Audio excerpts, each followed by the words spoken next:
মেষ রাশি। চলতি সপ্তাহে মেষদের ভাগ্যাকাশে সাদা রঙের মেঘ নীল রঙের বুক জুড়ে অবস্থান করবে। গত সপ্তাহের কালো মেঘ দূরীভূত হয়েছে।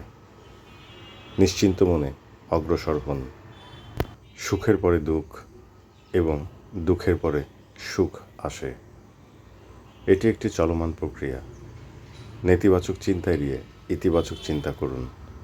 সম্মুখে অসীম সম্ভাবনা অপেক্ষা করছে। মিথুন রাশি। আপনাদের ছোট করে কথা বলার মতো অধিকার কাউকে দেবেন না। বন্ধুবৃত্ত, পরিবারের সদস্য, কর্মক্ষেত্রের সহকর্মী এবং ব্যবসায়িক অংশীদারদের কাউকে কথায় বড় হতে দেবেন না। নিজেদের ব্যক্তিত্ব বজায় রেখে সপ্তাহ পার করুন। কর্কট রাশি।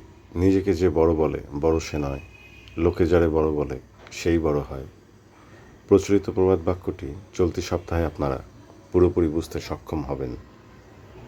এর মধ্যে আপনাদের অবস্থান কোথায় তা বুঝে পথ চলুন। সিংহ রাশি।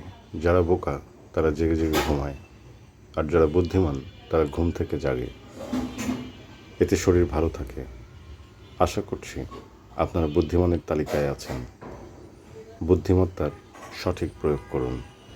কন্যা রাশি।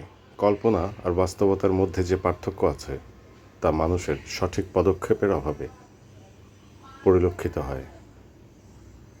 সঠিক পদক্ষেপে কল্পনা আর বাস্তবতা মিলেমিশে একাকার হয়। জড়তা এড়িয়ে মুক্ত মনে বিচরণ করুন। তুলা রাশি। প্রাণ থাকলে প্রাণী হয়, কিন্তু মন না থাকলে মানুষ হয় না। কথাটা শতভাগ সত্য। তবে আজকাল মন থাকা মানুষগুলো এমন সব আশ্চর্য কাজের সাথে যুক্ত যা দেখে মনে হয় বুদ্ধি আর জ্ঞানের বিচারে মানুষের পরিচয়। মানুষের পরিচয় জেনে মানুষ হন। বৃশ্চিক রাশি। শ্রাবণ মাস এখনও চলমান। এর মধ্যে কিছু মহৎ কাজ করুন। কে কি ভাবল তা একবারে ভুলে যান। নিজেদের মহত্ব লুকিয়ে রেখে মহৎ কাজে মনোনিবেশ করুন। শান্তি পাবেন। ধনুরাশি। নতুন সম্ভাবনা, নতুন লক্ষ্য, নতুন দিক নির্দেশনা। চলতি সপ্তাহ নতুনত্বের সমারোহে পরিচালিত হচ্ছে। নিজেদের অবস্থান সঠিক আসনে আসীন করুন এবং সুখী হন। মকর রাশি। ভুল আর সঠিকের বিচার করার আপনি কে? আপনি কেউ না। আপনার জ্ঞান যা সৃষ্টিকর্তা প্রদত্ত তার উপর নির্ভর করছে ভুল আর সঠিকের হিসাব। আপনার ব্যক্তি সত্তার ওপরে না।